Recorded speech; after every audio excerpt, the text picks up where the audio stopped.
राजा बलि बहुत शक्तिशाली थे। उन्हें दानवीर कहा जाता था। उन जैसा दानी कोई नहीं था। उनका दिल बहुत बड़ा था। राजा बलि असुर कुल में पैदा हुए थे, लेकिन वो धार्मिक और न्यायप्रिय थे। वो अपनी प्रजा से बहुत प्यार करते थे।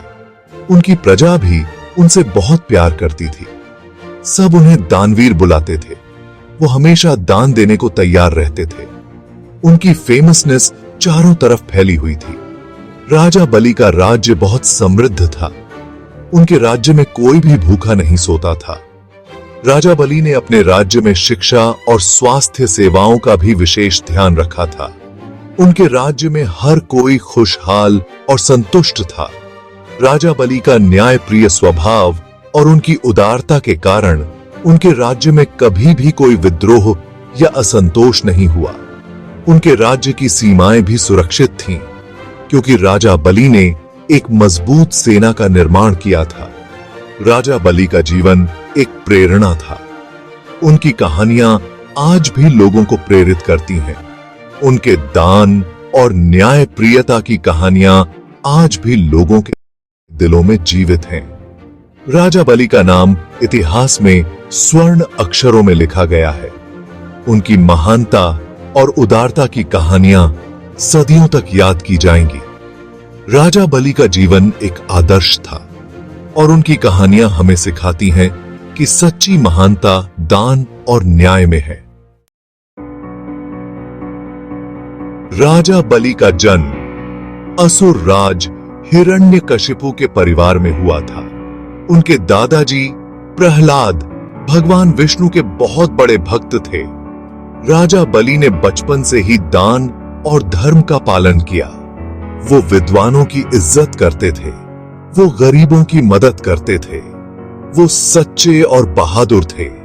उन्होंने बहुत कठिन तपस्या की।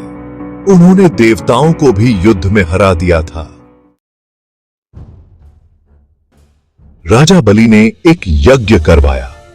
इस यज्ञ में वो ब्राह्मणों को बहुत सारा दान दे रहे थे।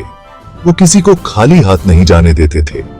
उनकी दानवीरता की चर्चा स्वर्गलोक तक पहुंच गई। देवराज इंद्र चिंता में पड़ गए। उन्हें अपनी सत्ता जाने का डर लगने लगा।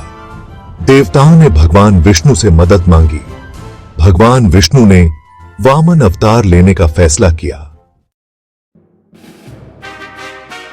भगवान विष्णु ने वामन ब्राह्मण का रूप धारण किया। वो एक छोटे बॉय के रूप में राजा बलि के यज्ञ में पहुंचे। वामन बहुत तेजस्वी थे। राजा बलि ने उनका बहुत आदर सत्कार किया। उन्होंने वामन से दान में क्या चाहिए यह पूछा। वामन ने कहा, मुझे बस 3 कदम जमीन चाहिए। राजा बलि यह सुनकर हंस पड़े। उन्हें लगा कि यह ब्राह्मण बहुत भोला है। राजा बलि ने वामन को 3 कदम जमीन दान में देने का वादा कर दिया। उनके गुरु शुक्राचार्य ने उन्हें ऐसा न करने की सलाह दी। शुक्राचार्य ने कहा, राजा, यह साधारण ब्राह्मण नहीं है, यह स्वयं भगवान विष्णु है। लेकिन राजा बलि अपने वचन से पीछे नहीं हटे। उन्होंने कहा, मैं अपना वचन वापस नहीं ले सकता।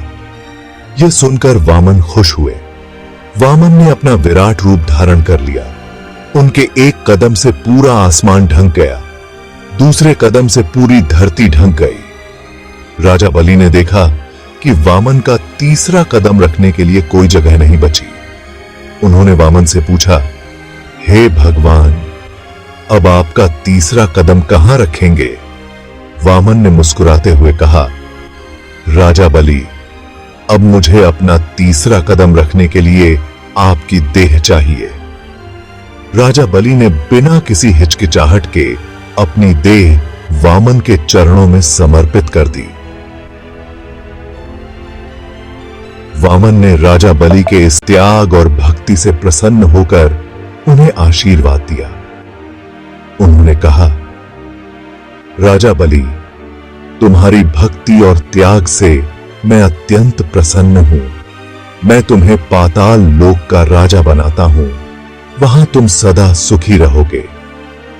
इस प्रकार राजा बलि ने अपनी भक्ति और वचनबद्धता से भगवान विष्णु का आशीर्वाद प्राप्त किया और पाताल लोक के राजा बने। यह कथा हमें सिखाती है कि सच्ची भक्ति और वचनबद्धता से भगवान भी प्रसन्न होते हैं। अब वामन के तीसरे कदम के लिए कोई जगह नहीं बची थी। राजा बलि ने अपना वादा निभाने के लिए अपना सिर वामन के चरणों में रख दिया। वामन राजा बलि के त्याग से बहुत खुश हुए। उन्होंने राजा बलि को पाताल लोक का राजा बना दिया। वामन ने राजा बलि को यह वरदान दिया कि वो हर साल धरती पर आकर अपनी प्रजा से मिल सकेंगे। राजा बलि का यह त्याग और वचन पालन एक महान उदाहरण बन गया। राजा बलि ने अपने वचन को निभाने के लिए अपने जीवन का सबसे बड़ा बलिदान दिया। उन्होंने अपनी पूरी संपत्ति और राज्य को वामन को समर्पित कर दिया।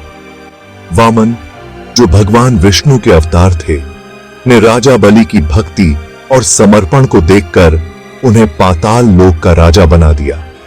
पाताल लोक, जो धरती के नीचे स्थित है, वहां राजा बलि ने अपनी प्रजा के साथ न्याय और धर्म का पालन किया।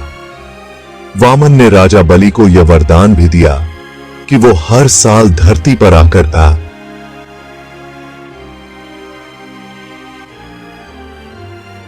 अपनी प्रजा से मिल सकेंगे। इस वरदान के कारण राजा बलि को हर साल ओणम के त्योहार के दौरान धरती पर आने का अवसर मिलता है। इस प्रकार राजा बलि का त्याग और वचन पालन आज भी लोगों के दिलों में जीवित है और उन्हें प्रेरणा देता है। यह कहानी हमें सिखाती है कि सच्ची भक्ति और समर्पण का फल हमेशा मिलता है।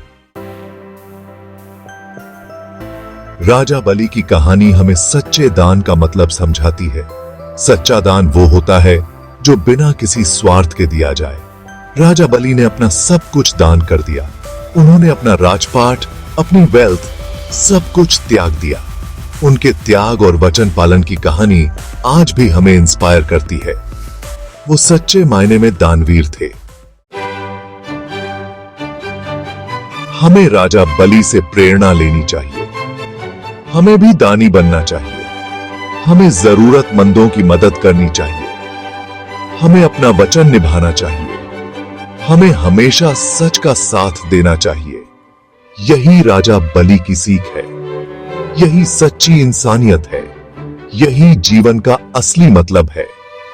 आइए हम सब मिलकर एक अच्छा समाज बनाएं।